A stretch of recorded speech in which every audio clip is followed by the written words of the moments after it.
What's up? It's Common, guys, and wow, things are getting so good right now in WWE as we get closer to Bash in Berlin.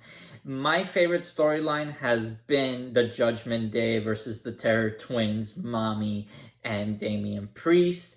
Also, what's going on with Roman Reigns has been a wild ride. So let's get you caught up. Let me give you the details and let me give you some commentary on these storylines. So here we go. Now, for the past 2 weeks, we've been witnessing Rhea Ripley and Damian Priest going after the Judgment Day and getting their one up on them. The most recent episode on Monday Night Raw, we finally saw the Judgment Day beat them up. Finally getting their revenge and finally looking like a strong heel faction. Now, at Bash of Berlin, we're going to get a mixed tag team match. We're going to get Liv and Dominic versus the Terror Twins, Rhea and Damian Priest. Now, while I really want to see Rhea get that sweet victory and Damian Priest kind of slowly start to get his revenge, I don't think it's going to happen at Bash at Berlin. I think the Judgment Day after last night's Raw has shown that they are more than capable of handling these two new threats to them. And when I mean handling, I mean they're going to interfere, of course. They're going to cost the match for Damian and Rhea, which is going to lead to the Terror Twins outsourcing some aid to help them. And when I mean the member, I mean Jey Uso. I think Jey Uso is slowly going to be built into the storyline because it's going to make so much sense. Dominic versus Jey, Rhea versus Liv, Damian Priest versus Finn, and possibly Sami Zayn to the rescue. Now, let's transition to Roman Reigns, ROTC, versus the New Bloodline. Roman has been incredible these past two SmackDowns. Even though he didn't appear on Friday night, his impact can be felt. On the previous SmackDown, Roman Reigns beat up the New Bloodline and acknowledged himself again as the tribal chief. But Jacob Fatu came to the rescue, beating up Roman, turning the tide, putting Roman through a table, allowing for Solo to once again be the tribal chief. Roman did not appear on this SmackDown, but it did not matter. His impact could be felt. Jacob Fatu was stripped of the tag team title, and he was acknowledged by Solo as the enforcer. Why is this important? Well, Jacob Fatu has been the standout member of the New Bloodline.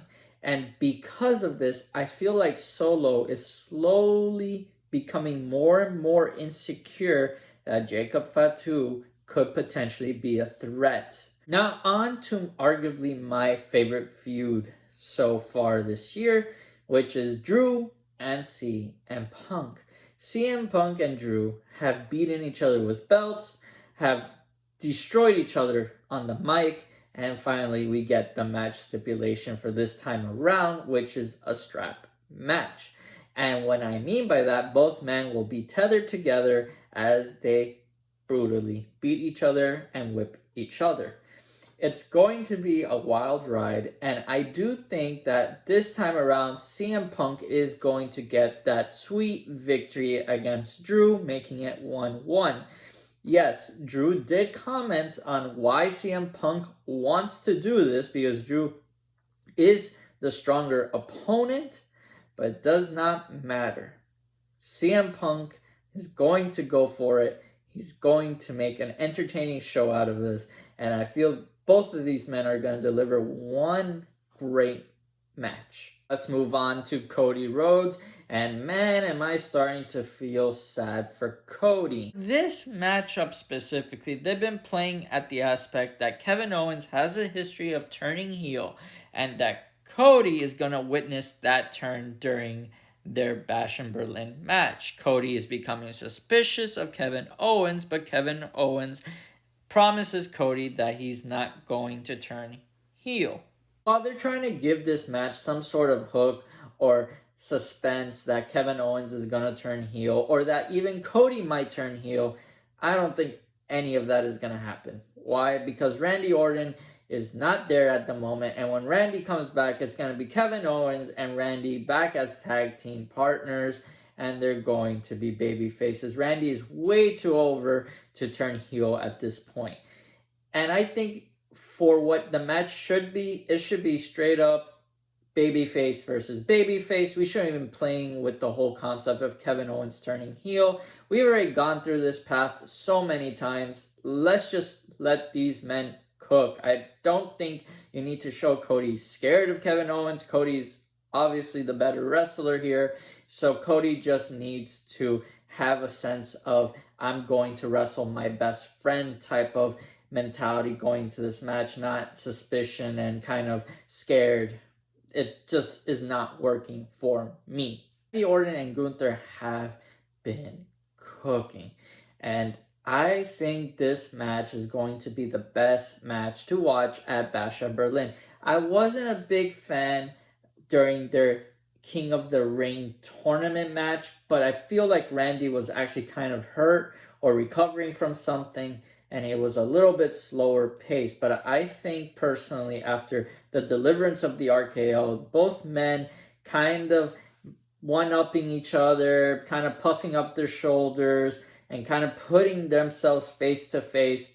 The rivalry is there.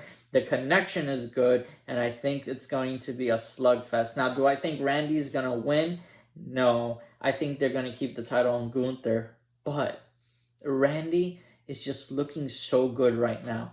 It's going to change soon enough for him. I think we're going to see Randy sooner rather than later in the title run. Now for Chad Gable, Uncle Howdy, we've seen it week after week. This man is haunted by the Wyatt Six.